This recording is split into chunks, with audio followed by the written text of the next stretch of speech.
হযরতে আল্লাহর ওলি নাম তার চিশতিয়া তরিকার ইমাম মুঈনুদ্দিন চিশতি আজমেরি সানজারি রাহমাতুল্লাহ আলাইহি। আল্লাহর ওলি বলতেছিলেন, তার কিতাবে নিজে লিখেছেন। তাকে কি ছোট মনে করেন না বড় মনে করেন? বড় আল্লাহর ওলি। মুসলমান কি আল্লাহর ওলি আমি বোঝাবো পরে ইনশাআল্লাহ, তার জীবনী একটু বলবো, ঠিক আছে তো? আজকে না। আল্লাহর ওলি কেমন ছিলেন তা আমি পরে বলবো।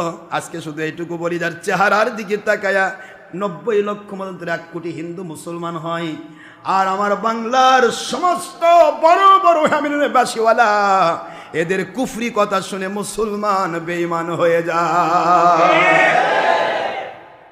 বোঝার চেষ্টা করবেন, একটু চিন্তা করেন, ভাবনা করেন, কত বড় আল্লাহর ওলি। তার কিতাবে লিখলেন, আনিসুল আরওয়া কিতাবের মধ্যে তিনি লিখলেন, আমি দেখতে পাইলাম আমার পীর সাহেব আল্লাহর ওলি নাম তার ওসমান হারুনি রহমতুল্লাহি আলাইহি। ওনার একজন খাদমতগার ছিল, খাদেম ছিল। খুব খেয়াল করেন, খেদমতগার ছিলেন, খাদেম ছিলেন। আমার ওসমান হারুনি রহমতুল্লাহ আলাইহির কে কথা কোনে দেন, খাদেম ছিলেন। এই কথাগুলি তাসাউফের কথা, শরীয়তের মুন্সিরা হয়তো বুঝবে না, উল্টাপাল্টা কইতে পারে। মুঈনুদ্দিন চিশতি রহমতুল্লাহ তুলে ধরেছেন, যার কারণে বলছি, এটা আবার অন্যদিকে নেবেন না। তিনি বলতেছিলেন, খাদেম সাহেব আমি নিজে দেখেছি অনেক গুনাহ করেছে। কি করেছে? ইন্তেকাল হয়ে গেল। মনে মনে ভাবলাম, এই গুনাহগার মানুষটি তো জাহান্নামে যাবে, এর তো গুনাহ আছে, বেশ কিছু গুনাহ রয়েছে, আমি দেখেছি লোকটা তো জান্নাতে যেতে পারবে না, জাহান্নামে যাবে। এই জন্য ইন্তেকালের পর আমি কি করলাম, দেখতে চাইলাম কি হয় কবরের মধ্যে। আল্লাহর ওলিরা কবরের মুরাকাবা করতে পারে, কথা করছেন কেন? মুকাশাফাতুল কুবুর ভাইজান আবার অল্প করে বলে, মুকাশাফাতুল কুলুবের মধ্যে পাবেন, গাজালির কিতাব এর মধ্যেও পাবেন কথাগুলি। আল্লাহর ওলি কেমন ধরনের ওলি ছিলেন এই কথা, মুরাকাবা, কবরের মুরাকাবা করে তিনি 2 রাকাত নামাজ পড়ে সেজদায় পড়ে গেলেন, দেখার জন্য আমার মালিক খলিক রব আমি দেখতে চাই আমার আল্লাহর ওলি যিনি ওসমান হারুনি রহমতুল্লাহ আলাইহি, ওনার একজন খাদেম এই দরবারে থাকতেন। গুনাহ খাতা দেখেছি অনেক, কিন্তু কি অবস্থায় আছে আমি জানতে চাই। কবরের মধ্যে রাখা হলো, মুরাকাবায় বসে গেলাম। মুরাকাবার ভিতরে আমি মুঈনুদ্দিন রহমতুল্লাহ আলাইহি তিনি বলতেছেন, আমি দেখতে পেলাম। কি দেখতেছি? এই আমার আল্লাহর ওলি ওসমান হারুনির যখন এই খাদেমকে যখন কবরে রাখা হলো, সবাই যখন বিদায় হয়ে গেল, মুরাকাবার হালতে আমার মালিক খলিক রব আমার দৃষ্টিটা কবরের দিকে নিবদ্ধ করে খুলে দিলেন। দেখতে পাই 2 জন ফেরেশতা। কয়জন? মুনকার নকির 2 জন ফেরেশতা, তারা ছুটে আসতেছে কবরের দিকে। তাকে আযাব দিবেন, গজব দেবেন এরকম মনে হয়। এত বছরে দেখি একদিক থেকে ওসমান হারুনি রহমতুল্লাহ আলাইহি তিনি তীর বেগে কবরের মধ্যে ঢুকে গেলেন।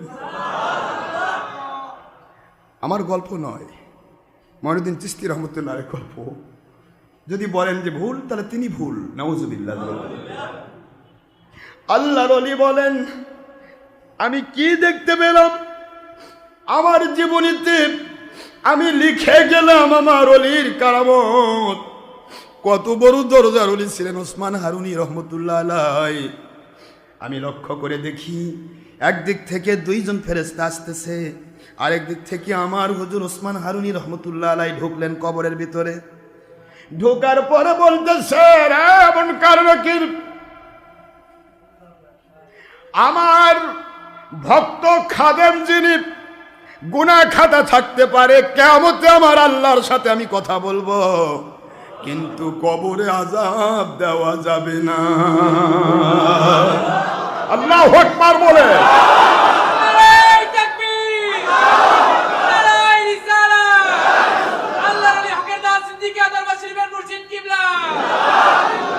এমন কারণ কি সাবধান হয়ে যান, আমার ভক্ত যিনি গুনাহ খাতা থাকতে পারে, কিন্তু ও আমাকে ভালোবেসেছে আমার আল্লাহকে পাওয়ার জন্য, নবীজিকে পাওয়ার জন্য। আল্লাহ নবীকে যে পাওয়ার জন্য যে ভক্তি করে, নবীজি বলেছেন তার সাথে তার হাসর হবে। হাসর যদি আমার সাথে হয়, দেখব সেদিন তার গুনার ব্যাপারে, কিন্তু কবরে আযাব দেওয়া যাবে না।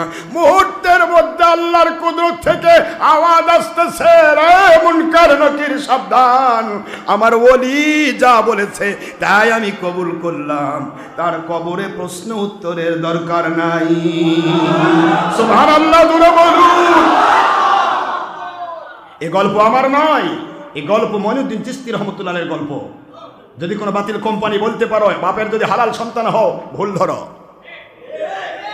মঈনুদ্দিন চিশতি কে? তোমার মতো ডেয়ার ব্যাটারি মুন্সি?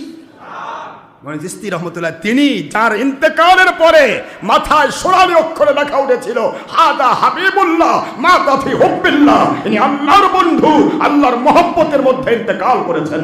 সুবহানাল্লাহ। তোমার সার্টিফিকেট কোথায়?